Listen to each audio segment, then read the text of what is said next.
Les matins de France Culture, Guillaume Erner. Au Sahel, les dirigeants du Niger, du Burkina Faso, du Mali ont signé ce week-end une alliance inédite, craignant les menaces de la CEDEAO d'intervenir au Niger contre les responsables du coup d'État. Les représentants des juntes se sont unis pour conjuguer leurs efforts militaires et économiques. De 2021 à aujourd'hui, les trois pays ont renversé successivement les pouvoirs en place avec un point commun, leur rejet de la présence française dans la région, une volonté de reprendre en main une indépendance qu'ils jugent bafouée. Comment la géopolitique du Sahel est alors en train de se reconfigurer à l'aune de ces revendications et quelle transition politique peut-on imaginer pour ces régimes?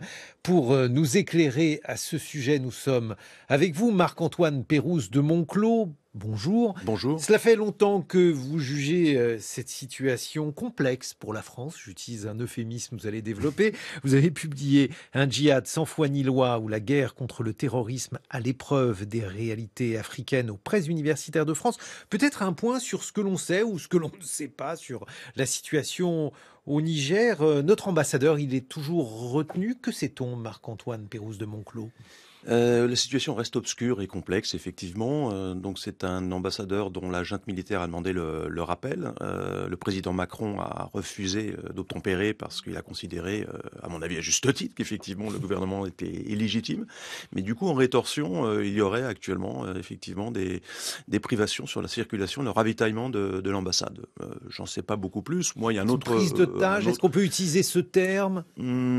Ça me paraît un peu difficile parce qu'on est un peu dans un paradoxe. D'un côté, la junte demande le rappel, elle bloque, elle l'empêche de sortir en même temps, donc il y a beaucoup de contradictions. Puis il y a une autre personne qui vient tout de suite à l'esprit, où là on peut sans doute parler effectivement d'otage, c'est le président Bazoum, le président déchu, qui contrairement à ses voisins burkinabés et maliens, les présidents Ibeka et Kaboré, qui lorsque les militaires avaient pris le pouvoir, les avaient forcés à signer des lettres de démission, là même avec un pistolet sur la tempe, le président Bazoum n'a pas cédé. Donc il est en fait actuellement prisonnier à l'intérieur de la présidence et il est toujours, oui effectivement, otage de la junte à Niamey, dans la capitale. Alors, autre question qui demeure complexe, c'est celle donc des relations entre la France et les ressortissants du Niger qui souhaiteraient venir dans notre pays, l'obtention donc de visa ou non pour des artistes ou pour des étudiants. Des étudiants aussi, hein, Justement, oui.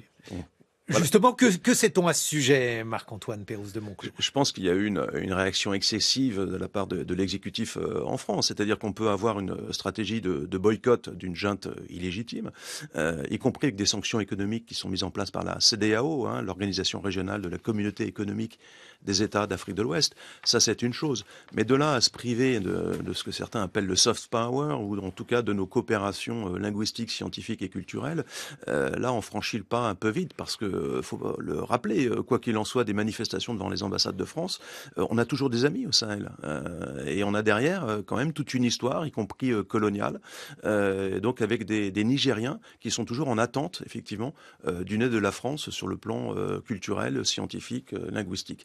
Et ça, il ne faut pas s'en priver. Je pense que ça serait vraiment très, très dommage de renoncer à ça au prétexte que le gouvernement est illégitime actuellement au Niger. Oui, alors on a des amis. Il y a aussi un élément de langage qui revient parmi les membres de la junte au Niger, mais pas seulement, qui consiste à dire nous n'avons rien contre la France. En revanche, on a quelque chose contre son gouvernement ou sa politique. Qu'est-ce que ça signifie ? En fait, le ressenti contre la France, c'est un outil pour ces juntes militaires, hein, de ces trois pays là qui viennent de se liguer, qui sont un peu le club des parias, hein, donc le Mali, le Burkina Faso et le Niger. Ils n'ont pas la légitimité des urnes, donc ils la compensent en attisant le sentiment contre l'ancienne puissance coloniale, qui est un sentiment qui existe depuis longtemps en fait, mais qui aujourd'hui est complètement instrumentalisé pour compenser en fait l'absence de légitimité entre guillemets démocratique ou parlementaire. Donc il y a aujourd'hui effectivement là un discours très fort de la part de ces trois juntes contre l'ancienne puissance coloniale, et puis que ça traduit aussi les effets finalement toxiques de l'opération Barkhane, hein, il faut le rappeler, qui a duré... Opération Barkhane, là, Marc-Antoine Pérouse de Monclos, vous êtes largement revenu dans vos écrits passés sur l'échec, les causes de cet échec. Vous avez été l'un des premiers à dire que cette opération ne pouvait pas réussir. Il faut nous dire en quelques mots à quoi elle servait et pourquoi cette opération, selon vous, n'a pas atteint ses buts. Très bref rappel, si vous voulez. En 2013, on intervient au Mali parce qu'il y avait des groupes djihadistes actifs dans le Nord. Ça, c'était l'opération Serval, qui au bout d'un an s'est transformée et élargie aux 4 pays voisins, donc un territoire absolument immense, plus grand que l'Irak et la Syrie réunis. On envoie 5000 hommes pour essayer de patrouiller dans le désert, mais on ne peut pas se substituer à des États défaillants, donc c'est un échec programmé, parce qu'effectivement les armées nationales n'en peuvent mais parce qu'elles sont corrompues, elles sont indisciplinées, ce sont des putschistes ou même parfois des bandits en uniforme. Donc là, on se retrouve dans une situation où finalement les groupes djihadistes continuent de s'étendre pendant l'opération Barkhane, qui court donc de 2014 jusqu'à 2022. Et donc ça nourrit aussi le ressentiment contre l'ancienne puissance coloniale. Parce que d'abord, c'est humiliant pour les Sahéliens de faire appel à l'ancienne puissance coloniale 60 ans après les indépendances. Et en plus de ça, ça marche pas. En plus de ça, on n'arrive pas effectivement à endiguer la poussée des groupes djihadistes. Donc il y a énormément de frustrations qui vont aussi nourrir des théories du complot en disant si l'ancienne puissance coloniale le voulait, elle le pourrait, et si elle le fait pas, c'est qu'elle veut en fait soutenir les groupes djihadistes. Vous voyez, on en arrive à ce genre de déroulé narratif qui a beaucoup de succès sur certains réseaux sociaux. Donc tout ça nourrit ce capital de ressenti contre l'ancienne puissance coloniale qui sert aujourd'hui d'outil de légitimation aux juntes militaires en place dans la zone. Et ces groupes djihadistes, selon vous, ils ont des spécificités, c'est ce que vous évoquez dans votre livre, un djihad sans foi ni loi, Marc-Antoine Pérouse de Monclos.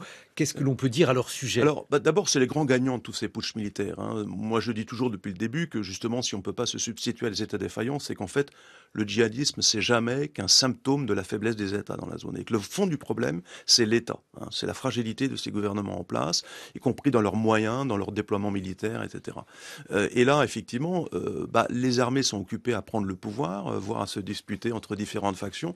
Donc pendant ce temps, les djihadistes ont bien davantage le champ libre, donc ils continuent de s'étendre.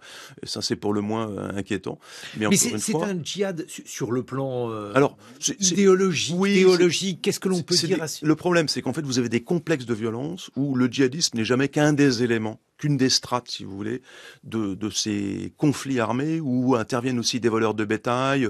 Il y a aussi des motivations lucratives, prédatrices dans l'engagement de jeunes qui vont rejoindre ces groupes, qui participent au pillage. Donc c'est extrêmement complexe et ça montre bien que la lutte contre le terrorisme était au fait un problème dès le départ, parce que le mot terrorisme n'a pas le même sens pour les populations sahéliennes ou bien à l'Élysée, et qu'en plus de ça, comment démêler dans cet écheveau ce qui relèverait de la radicalisation de l'extrémisme religieux d'une part, et d'autre part de simples vols de bétail dans tous ces complexes de violence qui méritent en fait des opérations de police plutôt que des opérations militaires.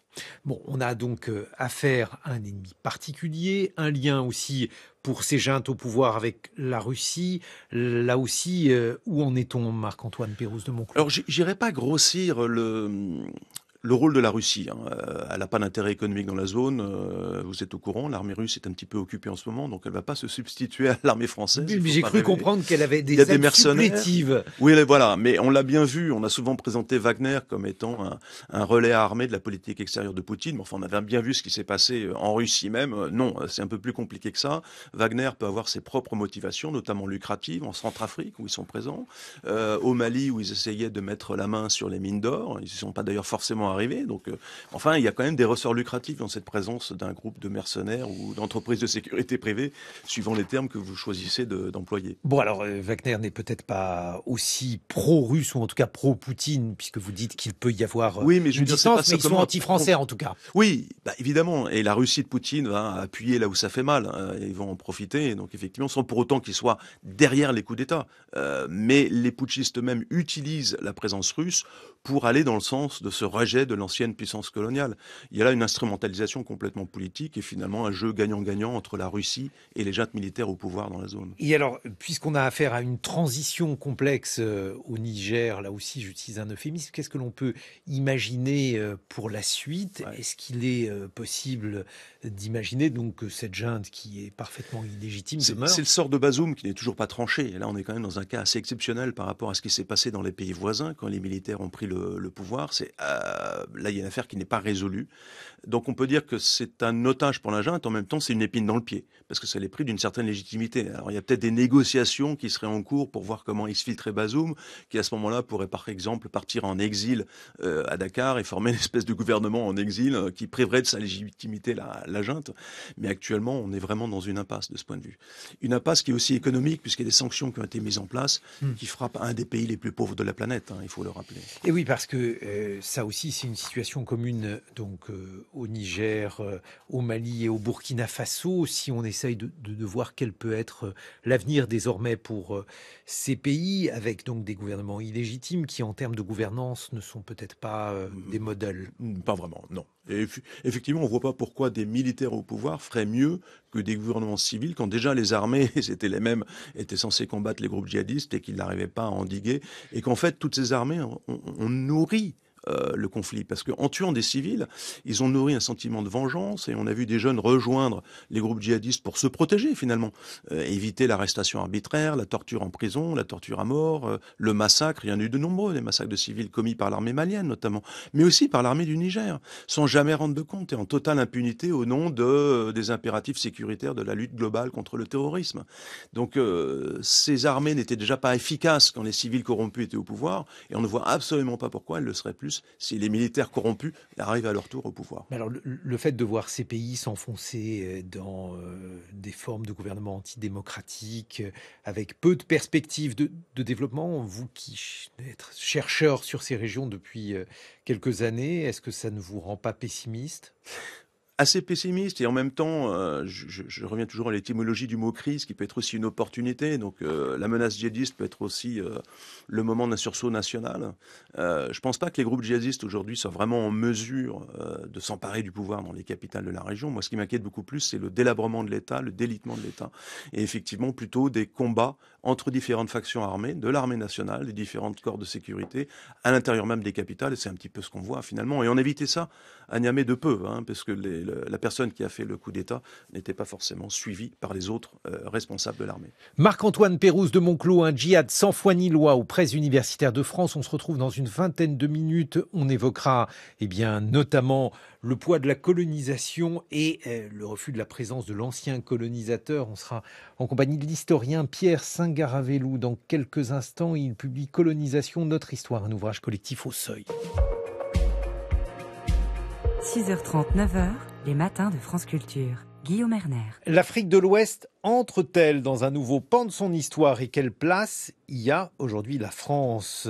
Nous sommes en compagnie de Marc-Antoine Pérouse de Monclos. Vous êtes docteur en sciences politiques et on vous doit un djihad sans foi ni loi, ou la guerre contre le terrorisme à l'épreuve des réalités africaines. C'est aux presses universitaires de France et nous accueillons l'historien Pierre Singaravelou. Bonjour.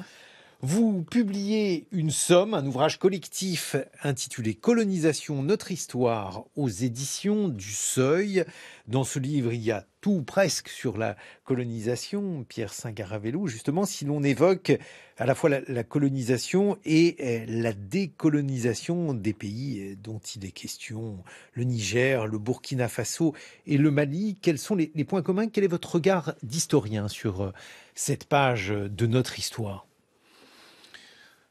En fait, nous vivons un moment qui peut paraître paradoxal, puisque le sentiment anti-français dans ces régions, au sein des opinions publiques, s'exacerbe, alors qu'en fait, la présence française n'a sans doute jamais été aussi faible en Afrique de l'Ouest et en Afrique centrale. J'entends par là que la France-Afrique a connu toute une série de crises, notamment à partir des années 80 et surtout du milieu des années 90, avec la fin de la guerre froide, avec toute une série de scandales auparavant, le scandale des diamants de Bokassa à la veille de l'élection de François Mitterrand en 1981, ensuite l'affaire Elf, qui a touché une partie de la classe politique française, la question de l'intervention française au Rwanda et le génocide Tutsi en 1994, tous ces événements, toute une série aussi de mobilisation de la part des oppositions africaines, des intellectuels africains qui ont critiqué de plus en plus vertement ce système de coopération entre guillemets française en Afrique, eh bien font que cette France-Afrique bat de l'aile depuis au moins le milieu des années 90, avec évidemment cette exception que vous avez évoquée ce matin, c'est-à-dire les grandes opérations militaires du type Barkhane à partir de 2013 et jusqu'en 2022, mais aussi le maintien. Vous les classeriez dans la France-Afrique ? disons qu'elles s'inscrivent dans la continuité, oui, de la France-Afrique. Alors on pourra reparler de cette question de l'importance de la présence militaire française en Afrique dans le système qui se met en place au moment des décolonisations. C'est un des piliers fondamentaux, ce réseau de bases militaires en Afrique centrale et en Afrique de l'Ouest qui permet précisément à la France, au gouvernement français, à la veille des décolonisations, d'inventer ce qu'on a appelé la France-Afrique a posteriori, puisque c'est François-Xavier Verschave qui forge cette expression. C'était pas revendiqué, c'était plutôt un terme péjoratif. C'était un terme péjoratif tel que le forge Verschave en 1998, mais Houphouët-Boigny parlait de France-Afrique de manière extrêmement positive.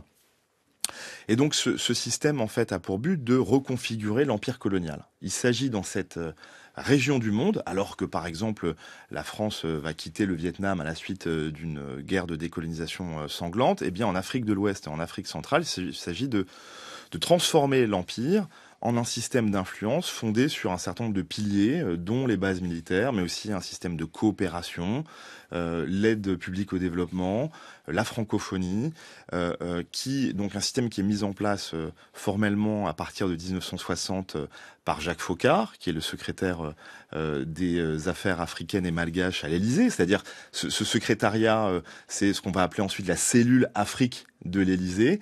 Et ce qui est assez troublant dans le cas français, eh bien, c'est la continuité de cette politique de la France-Afrique entre 1960 et, disons, le milieu des années 1990, en sachant que, y compris François Hollande, donc avec ces interventions-là, d'une certaine manière réactive cette politique France-africaine.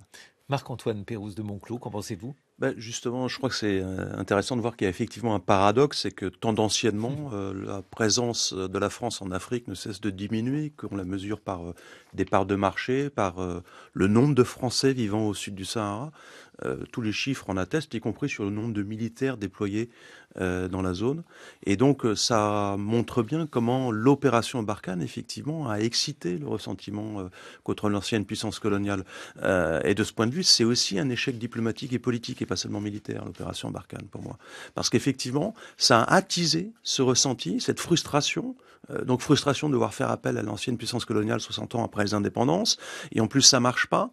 Donc effectivement, l'opération Barkhane a réveillé un sentiment anti-français, alors même que la France était de moins en moins présente dans la zone. Et je crois que ce paradoxe, il s'explique bien, parce que effectivement, le militaire, c'est quand même une apothéose, si vous voulez, en termes de ressenti sur la souveraineté nationale. C'est quelque chose d'extrêmement important, et très vite, des forces de libération sont perçues comme des troupes d'occupation. Mais ça vaut pas que pour la France. On le voit aussi pour les États-Unis en Afghanistan. C'est un grand classique. Mais là, en plus, c'est l'ancienne puissance coloniale qui intervient. Donc ça rajoute encore, effectivement, une spécificité qui condamnait, à mon avis, d'avance l'opération Barkhane à l'échec. Est-ce que l'on peut considérer, Pierre Singaravelou, que c'est une faute de plus, même si elle a été faite dans une autre ambition, dans une autre perspective, si on reprend cette histoire de la colonisation que vous racontez avec différents auteurs dans cet ouvrage Colonisation que vous publiez au Seuil, est-ce qu'on a affaire à une série de mauvaises décisions prises par la France vis-à-vis de ses colonies ? Disons que cette politique se met en place dans un but bien précis à la veille de la décolonisation, puisqu'il s'agit de maintenir l'influence de la France dans cette région. Donc, du point de vue du gouvernement français, il s'agit d'une stratégie très efficace, très lucrative aussi, dans toute une série de domaines, puisque, de cette manière, la France va pouvoir, par exemple, fonder sa stratégie d'indépendance. Le mot est intéressant, indépendance énergétique de la France. Au moment où les pays africains conquièrent leur indépendance, la France est obsédée par la nécessité de fonder un nouvel empire sur le nucléaire. Et cet empire sur le nucléaire, notamment à partir de 1973 et de la crise pétrolière, il faut absolument qu'elle sécurise ses sources d'approvisionnement qui se trouvent être dans les anciennes colonies françaises dont on vient de parler, notamment le Niger, le Gabon, mais aussi Madagascar. Donc la France va devenir d'une certaine manière dépendante. Vous savez, je repense à cette expression en 1973. En France, on dit au moment du choc pétrolier, en France, on n'a pas de pétrole, mais on a des idées. Eh bien, cette idée de l'indépendance énergétique, elle dépend concrètement de l'uranium africain, et elle explique aussi en grande partie pourquoi les entreprises françaises vont jouer un rôle déterminant ensuite dans le destin de ces pays. Alors encore une fois, ce qui est très intéressant dans ce qu'on vient de dire, c'est que ce qu'on observe ces dernières années, c'est un désengagement, y compris des grandes entreprises françaises. C'est-à-dire que la part de la France dans les échanges commerciaux avec ces anciennes colonies a diminué très rapidement. La Chine a pris la place de la France déjà depuis le début du XXIe siècle. Des entreprises extrêmement symboliques comme le CFAO, qui était la grande entreprise d'import-export, a été vendue à Toyota. Bolloré, qui avait acheté les ports africains dans les années 80, vient de les vendre en 2022 à une entreprise italo-suisse. Donc, si vous voulez, il y a vraiment un désengagement, y compris économique, de la France, et qui est récent et qui au fond marque là aussi une évolution forte avec cette tradition. Alors il reste la francophonie. Alors il reste la francophonie qui, elle aussi, est de plus en plus contestée, puisque en fait on l'a observé notamment dès 2014 au sommet de Dakar, qui est le contre-sommet de la francophonie à Dakar, où toute une série d'hommes politiques, d'intellectuels africains, considèrent que la francophonie a été un instrument du néocolonialisme français. Alors, d'une certaine manière, ça n'est pas faux, puisque la francophonie comme concept est inventée par Onésime Reclus au milieu des années 1880, précisément au moment où les Français, le gouvernement français développe les alliances françaises pour promouvoir l'enseignement de la langue française un peu partout, et notamment dans les colonies. Mais force est de constater que les Français, en dépit de leur soi-disant mission civilisatrice, qui était censée scolariser les petits-enfants asiatiques et africains, n'a pas appris le français aux petits Africains, aux petits Asiatiques, puisque entre 1 et 10% maximum de ces enfants ont été scolarisés dans les écoles françaises. En réalité, la francophonie, dans les faits, a été une invention des leaders nationalistes au lendemain de la décolonisation, c'est-à-dire Léopold Sédar Senghor, c'est-à-dire Norodom Sihanouk, c'est-à-dire Amani Diori au Niger, qui ont promu concrètement cette francophonie en démocratisant dans leur pays l'enseignement de la langue française. Donc c'est toute l'ambiguïté de la francophonie qui est plus un résultat, au fond, de la période post-coloniale, après les indépendances, qu'un legs de la colonisation. Marc-Antoine Pérouse de Monclos. Peut-être un point sur la langue française en Afrique, parce que je crois qu'elle suit la tendance générale sur le plan économique et militaire, c'est-à-dire qu'elle semble de moins en moins tendance générale baissière. Baissière, voilà, une tendance à la baisse, c'est-à-dire que l'Organisation internationale de la francophonie affiche des chiffres impressionnants, en fait, en amalgamant les chiffres de population des pays déclarés francophones. Mais vous avez peut-être au Niger 10%. Vraiment, je suis très généreux en disant que 10% de la population comprend le français et peut-être 5% savent l'écrire. Donc en fait, quand vous prenez l'ensemble de la population du Niger, ça grossit exagérément le chiffre de francophones dans ces pays. Donc ne nous leurrons pas sur les chiffres que présente l'Organisation internationale de la francophonie. En réalité, la langue française, et on ne peut que le déplorer sans doute sur le plan y compris culturel et scientifique, mais en tout cas, elle semble de moins en moins parler. L'anglais monte en puissance.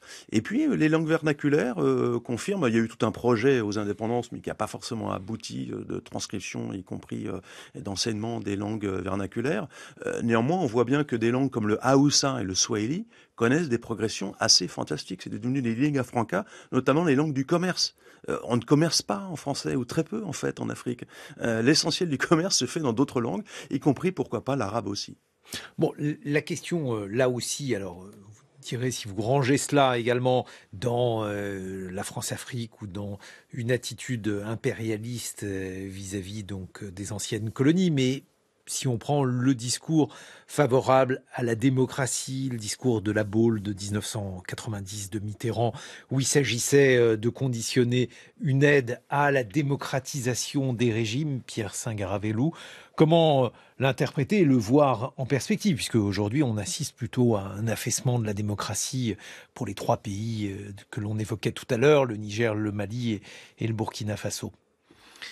Oui, alors d'une certaine manière, on peut aussi considérer, et puis en inversant les choses, que à ce moment-là, François Mitterrand, en 1990 à La Baule, au sommet franco-africain, est un peu contraint de reconnaître ce processus de démocratisation qui touche un certain nombre de pays d'Afrique de l'Ouest qui voient le développement, par exemple, du multipartisme. Et donc, c'est plus ambigu que cela. Ça n'est pas seulement, si vous voulez, la France comme ancienne métropole impériale qui encouragerait avec bienveillance le développement de la démocratie. Parce que, dans le même temps, eh bien, François Mitterrand, en dépit de principes tiers-mondistes affichés lors de la campagne de 1981, eh bien, va poursuivre les fondamentaux de la politique france-africaine. C'est très intéressant cette expérience de 1980 parce que avec l'élection de François Mitterrand, il y a l'espoir d'un changement. Avec la nomination de Jean-Pierre Cot au ministère de la coopération, Jean-Pierre Cot qui défend des idées tiers-mondistes, eh bien, va être rapidement déçu et contraint de démissionner dès décembre 1982. Et en fait, François Mitterrand va nommer à la fameuse cellule africaine de l'Élysée, eh bien, son fils, Jean-Christophe Mitterrand, surnommé Papa Madi. Et c'est très intéressant parce que ça nous dit bien combien la France-Afrique est une affaire incarnée et personnelle pour les élites politiques françaises. C'est une affaire si importante que le monsieur Afrique de l'Élysée, depuis Focard jusqu'à Jean-Christophe Mitterrand, eh bien, n'a de compte à rendre qu'au président lui-même. Le président lui-même entretient des relations personnelles avec chaque président africain et il y a ce primus inter pares pendant des décennies qui est Houphouët-Boigny qui va jouer un rôle d'intercesseur. Et donc, on voit bien comment ces discours de démocratisation sont aussi ambigus parce que parallèlement, eh bien, la France s'est, au cours de ces décennies 1960-1990, compromise dans toute une série de collaborations avec des régimes autocratiques sur place. Mais c'est quoi? C'est une décolonisation en trompe-l'œil, en quelque sorte, Pierre Singaravellou, cette forme donc de lien qui est maintenue et qui est évidemment maintenu au plus haut niveau de l'État. Bien, au fond, c'est un mode, si vous voulez, une stratégie d'influence très ancienne. Hein. On voit bien dans ce livre Colonisation de notre histoire, à travers plusieurs contributions, que ça existe déjà depuis longtemps, notamment au XIXe siècle. C'est ce qu'on appelait l'empire informel. C'est une manière, si vous voulez, peu coûteuse et souvent très rémunératrice de développer des liens militaires, diplomatiques, politiques, économiques, financiers et culturels bien souvent avec des régions du monde. La France a tenté de le faire au XIXe siècle avec des régions de l'Empire ottoman, en Égypte par exemple, avec certaines régions littorales de la Chine, avec des régions d'Amérique latine. Et c'est ce qu'on a appelé aussi l'impérialisme du libre-échange, hein, avec cette fameuse diplomatie de la canonnière, vous savez. Et donc ça s'articule très bien avec ce que vous avez dit aussi ce matin à propos des interventions militaires. Hein, c'est-à-dire que il ne s'agit pas de s'approprier formellement le territoire en colonisant. Il s'agit d'atteindre des objectifs économiques et politiques par ces instruments d'influence. Marc-Antoine Pérouse de Monclos. Je crois que cet héritage colonial, il est aussi très important pour comprendre la façon dont les dirigeants à l'Élysée se représentent l'Afrique. Et notamment cette idée qu'on y a toujours une influence dans le précaré francophone, mais uniquement dans le précaré francophone. Et je suis toujours frappé de voir que quand on parle de l'Afrique en France, on parle en fait de l'Afrique subsaharienne et en fait on parle que de l'Afrique francophone. L'Afrique anglophone, lusophone, ça, il n'y a pas grand monde qui connaît. Et donc cette idée qu'on a toujours une influence et qu'on peut faire bouger les lignes. Et je suis convaincu que le président Hollande est aussi un produit de cet héritage, parce qu'il a dû très sincèrement croire qu'effectivement, en envoyant 5000 hommes, ou à l'époque c'était peut-être 4000, 4500, il allait faire bouger les lignes et résoudre des problèmes d'une complexité inouïe. Donc c'est présomptueux, en fait. C'est l'idée que, bon, on n'est plus là pour coloniser, mais on va quand même apporter des solutions. Et vous le disiez tout à l'heure, c'est intéressant également, c'est pas la France qui a initié les démocratisations, les transitions démocratiques du début des années 90. C'était déjà un mouvement en cours et finalement, François Mitterrand a réorienté la politique africaine de la France en fonction des événements. Donc n'oublions pas que c'est d'abord les Africains qui détiennent leur destin, quoi qu'il en soit aussi de certaines représentations de la dépendance, où finalement les Africains seraient des pantins ballottés par les forces du capitalisme international ou du djihadisme saoudien, de tout ce que vous voudrez. Non, ils sont d'abord les acteurs premiers de leur politique, et puis ensuite, effectivement, il y a des interactions fortes qui se jouent avec l'ancienne puissance coloniale, entre autres, parce qu'on le disait tout à l'heure, aujourd'hui, le champ est beaucoup plus diversifié. D'ailleurs, vous le regardez sur les flux migratoires. Avant, vous aviez des relations très fortes sur le plan de la migration entre les anciennes colonies et l'ancienne puissance coloniale. Aujourd'hui, ça part tous azimuts. Et je pense que les diasporas africaines jouent également un rôle important qu'il convient de prendre en compte. Et elles sont beaucoup plus globales qu'elles ne l'étaient au moment des indépendances. Alors, il y a une année qui est souvent évoquée comme étant une année charnière, c'est l'année 1994. C'est la dévaluation du franc CFA, c'est l'enterrement d'Houphouët-Boigny, c'est aussi les compromissions, ce sont aussi des compromissions françaises au Rwanda, Pierre Sagaravelou. Autrement dit, c'est une année importante à cet égard. Oui, c'est une année déterminante et François Robinet, dans son article, le montre bien en réalité. L'article que l'on trouve donc dans Colonisation de notre histoire. C'est une année qu'on peut considérer a posteriori comme une année de bascule et d'affaiblissement de cette France-Afrique, dans la mesure où, au fond, la France perd une grande partie de son crédit, si ce n'est tout son crédit dans les opinions publiques africaines, du fait de l'aide qu'elle a apportée à l'armée rwandaise au moment même où elle disposait d'informations sur le génocide en cours sur les populations Tutsi. C'est une page terrible. Une page terrible de notre histoire commune. Qui a eu un fort impact sur l'armée et sur la perception qu'en avaient les populations locales. C'est aussi le moment où, eh bien, au fond, toute une série de crises, je le disais, la fin de la guerre froide à partir du début des années 90, toute une série de scandales font que, eh bien, la France n'a plus les moyens, n'a plus la possibilité d'intervenir comme avant sur le terrain africain. Il faut quand même dire que cet interventionnisme français s'était perpétué sous les 2 mandats de François Mitterrand, puisque on compte, je crois, 20 opérations extérieures sous ces 2 mandats. Donc en fait, c'est en cela que, si vous voulez, le milieu des années 90 marque une bascule avec ce dont vous avez parlé un peu plus tôt ce matin, cette exception des grandes opérations militaires, et puis quand même ce maintien du franc CFA qui, jusqu'à aujourd'hui, suscite énormément de réprobation. Alors, pourquoi ? C'est très compliqué parce que le franc CFA, eh bien, c'est une invention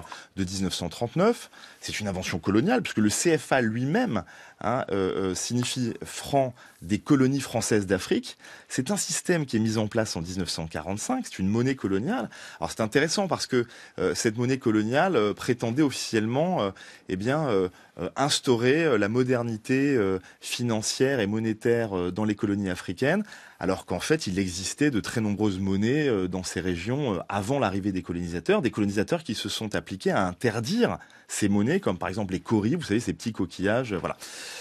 Et donc le franc CFA, eh bien, subsiste jusqu'à aujourd'hui, concerne la majeure partie des anciennes colonies d'Afrique centrale et de l'Ouest, et